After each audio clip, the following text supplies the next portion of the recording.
ప్రియమైన సహోదర సహోదరీలారా, ఈరోజు మనమొక శక్తివంతమైన ఆలోచింపజేసే ప్రశ్న గురించి ధ్యానిద్దాం. నీవు చేసిన పని ఏమిటి? ఈ ప్రశ్న మనకు ఒక అపరాధ సందర్భంలో, ఒక రహస్య నేరం వెలుగులోకి వచ్చినప్పుడు వినిపించే ప్రశ్నకు జ్ఞాపకం చేస్తుంది.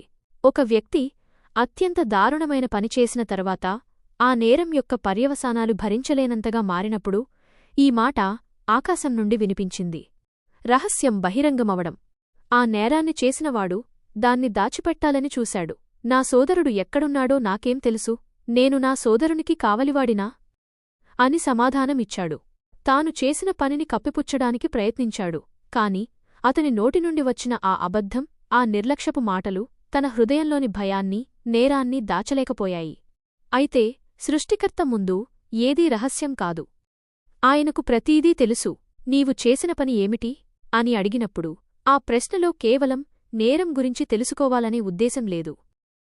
ఆ నేరం యొక్క భయంకరమైన ప్రభావం గురించి వెల్లడి చేయడమే ఆ ఉద్దేశం. నేల నుండి కేక. ఆ దారుణమైన పనివలన నేల కూడా తన గొంతును విప్పింది.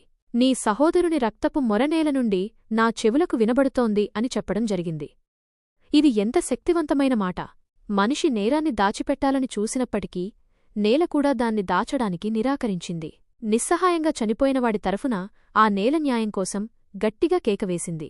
మన రహస్యాలు, మనం కప్పిపుచ్చాలనుకునే పనులన్నీ మనమనుకున్నదానికంటే ఎక్కువ మందికి తెలుసు అని ఈ విషయం మనకు గుర్తుచేస్తుంది. ప్రశ్న మనల్ని అడుగుతోంది. ఈరోజు ఈ మాట మన జీవితాలలో ప్రతి ఒక్కరినీ ప్రశ్నిస్తోంది. నీవు చేసిన పని ఏమిటి?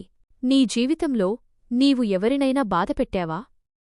నీవు అన్యాయంగా ప్రవర్తించావా? నీవు చేయగలిగిన మంచి పనిని నిర్లక్ష్యం చేశావా? నీ జీవితంలో నీవు దాచిపెడుతున్న రహస్య నేరం ఏదైనా ఉందా?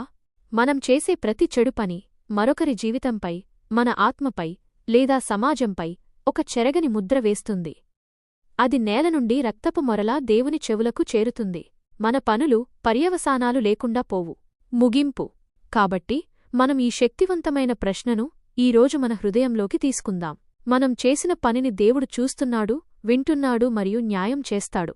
మన అబద్ధాలు, మన స్వార్థపూరిత పనులు, మన నిర్లక్ష్యం, వీటన్నిటి గురించి ఆలోచించి మన జీవితాన్ని సరిదిద్దుకోవడానికి నిర్ణయం తీసుకుందాం.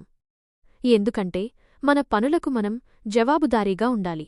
నీవు చేసిన పని ఏమిటి అనే ప్రశ్నకు పశ్చాత్తాపంతో కూడిన హృదయంతో, నిజాయితీతో కూడిన జీవితంతో సమాధానం చెప్పడానికి ప్రయత్నిద్దాం. ఆమెన్. ఈ